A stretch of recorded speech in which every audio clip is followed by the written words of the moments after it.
মানব জাতি গঠনে শিক্ষা ও সহায়ক শিক্ষার ভূমিকা পর্ব ১৫৫। বিশ্বের যেখানে বেশিরভাগ মানুষ কোরআন জানে না এবং অবজ্ঞা করে চলছে, সেখানে পশ্চিমীয় কোরআন জানা লোক কিভাবে ইসলামী জীবন ব্যবস্থা কায়েম করবে। প্রিয় মানব জাতি, সালামুন আলাইকুম ও রাহমাতুল্লাহ।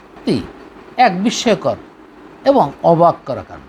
আমরা গোটা মানব জাতি একটি জাতি হিসাবে বা উম্মত হিসাবে অতাৎক্ষণিকভাবে মাতৃগর্ভে যেভাবে আমাদের মানুষের আকৃতি সর্বশ্রেষ্ঠ আকৃতি দিয়ে গঠন করেন সূরা আলে ইমরান আয়াত নং ৬। এবং নিশ্চয়ই আপনি আমাদের রব মানব জাতিকে, সকল মানবকে একদিন সমবেত করবেন, এতে কোনো সন্দেহ নেই। সূরা আলে ইমরান আয়াত নম্বর ৯। তাহলে দেখা যাচ্ছে পৃথিবীর সকল মানব জাতির ভ্রূণতত্ত্ব, জন্মতত্ত্ব এবং সমবেত স্থল একই, অথচ পার্থক্য হলো দুনিয়াতে আমরা নিজেদেরকে কেহ মুসলিম দাবি করি, কেহ হিন্দু দাবি করি, কেউ খ্রিস্টান অথবা কেউ ইহুদি বা অন্য কোনো মতামতের অধিকারী। এবং ভিন্নতার মূল কারণ হচ্ছে কোরআন অধ্যয়ন ও গবেষণা করে বা না করার জন্য উৎকর্ষিত আকলের ভিন্নতার কারণে। নিশ্চয়ই তাহলে এত ভিন্নতার মূল কারণ কি কোরআন অধ্যয়ন ও গবেষণা করে বা না করার জন্য উৎকৃষ্ট আকলের ভিন্নতার কারণে নয়? নিশ্চয়ই। যদি সকলেই কোরআন সঠিকভাবে জানতে ও বুঝতে পারতেন এবং সেই অনুযায়ী আমল করতেন, তাহলে মানুষের মধ্যে কোনো ভেদাভেদ বা ভিন্নতা থাকতো না বা থাকার কথাও না। আর ইবলিসের চক্রান্ত বা অপকৌশল এখানে অতিমাত্রায় কার্যকরী, যাতে করে মানুষ কোরআন থেকে বিচ্যুত হয়েছে। অর্থাৎ আল্লাহর ইলহাম করা জ্ঞান অন্যায় ও ন্যায়ের মধ্যে পার্থক্য করার সক্ষমতার চেয়ে ইবলিসের প্রতারিত করার জ্ঞানের গুরুত্ব তাদের বেশি। তারাই মূলত কোরআনের জ্ঞান থেকে বিচ্যুত হয়েছে। এবার তাহলে একটি গাণিতিক হিসাব মিলিয়ে নিই। ধরি সারা দুনিয়ায় ৮০০ কোটি জনসংখ্যা আছে বা লোক আছে, তার মধ্যে প্রায় অর্ধেকাংশ নারী এবং অর্ধেকাংশ পুরুষ। এবার এই ৮০০ কোটি মানুষের মধ্যে আপনারা ধরে নেবেন প্রায় ১৮০ কোটি তথাকথিত আত্মস্বীকৃত মুসলিম, আর বাকি ৬২০ কোটি অমুসলিম। তাহলে এই ১৮০ কোটির মধ্যে প্রায় ৯০ কোটি নারী আছে, যাদের বেশিরভাগ কোরআনের জ্ঞান অর্জনের জন্য বা জানা বা বোঝার জন্য উপযুক্ত পরিবেশ পাচ্ছেন না, বিধায় কোরআনের জ্ঞান অর্জন করতে সক্ষম হননি।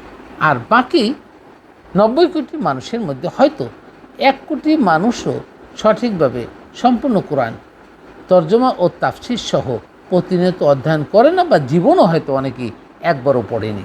যদিও বা ধরেই নেই যে ১ কোটি মানুষ কোরআন জানা বা বোঝার চেষ্টা করছে বা গবেষণা করছে, তাহলে মোট জনসংখ্যার শতকরা 0.0012% মানুষ কোরআন জানার চেষ্টা করে।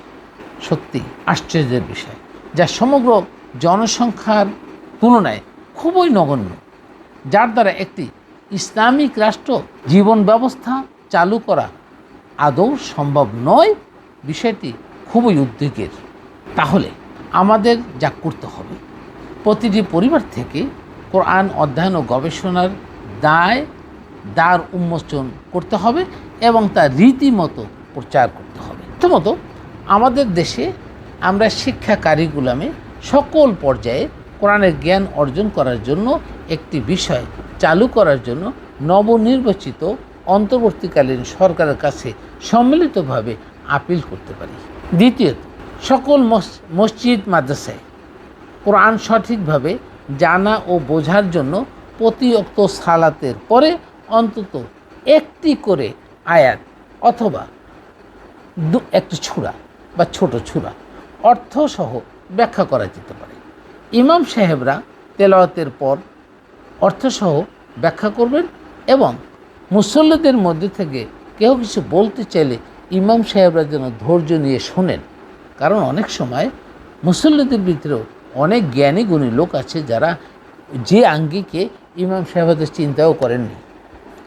তৃতীয়ত, মাঠে ময়দানে যারা ওয়াজ নসিহত করেন তারা যদি সংযত হয়ে কোরআন ভিত্তিক আলোচনা করেন, সাধারণ মানুষও আর বিভক্তি হবে না। প্রতিটি পদে পদে আমাদের কোরআনের শিক্ষা ও সম্প্রচার চালু করতে পারি, যা আমাদের প্রিয় নবী মুহাম্মদ সাল্লাল্লাহু আলাইহি সাল্লাম করে গেছেন, এবং তিনি কোনো অমৌলিক বিষয় বা নন ফান্ডামেন্টাল ইস্যু নিয়ে তিনি আলোচনা করেননি।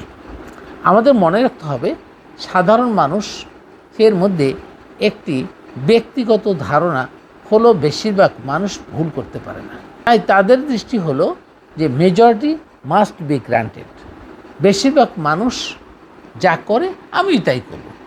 তাহলে কি ধরে নেবেন যে বেশিরভাগ মানুষ কোরআন অধ্যয়ন ও গবেষণা করেন, আপনিও তাই করবেন? যদি ভুল করি তবে কিংবা মরে যাই, তাহলে সবাই মিলে আত্মহতি দিব, তাই কি দিবেন? ইবলিস আমাদেরকে এটাই শিখিয়েছে, বিধায় বেশিরভাগ মানুষ কোরআন অধ্যয়ন ও গবেষণা করে না। এমনকি আমাদের সমাজের আলেমগণও মনে করেন দোয়া, প্রার্থনা, মুখস্থ বা না বুঝে কোরআন পড়া ও ইবাদত করলেই জান্নাত অবধারিত। তাই তারা এবং তাদের অনুসারীরা একই ধারায় ইবাদতে মুশকিল। আল্লাহ তার প্রিয় নবীকে বলেছেন, তুমি আল্লাহর নির্দেশ ব্যতিরেকে বেশিরভাগ লোকের কথা অনুসরণ করবে না, কারণ তারা তোমাকে আল্লাহর পথ থেকে বিচ্যুত করে ছাড়বে, আর বাস্তবে হচ্ছেও তাই। সুতরাং আমরা বেশিরভাগ লোককে কোরআনের সঠিক শিক্ষা অর্জনের জন্য সম্পৃক্ত করতে চেষ্টা করলেই তখন ইসলামী জীবন ব্যবস্থা কায়েম করা সম্ভব হবে। আর এই ধারা অব্যাহত রাখলে আশা করি আমরা সহজেই এর ফল ভোগ করতে সক্ষম হব ইনশাআল্লাহ।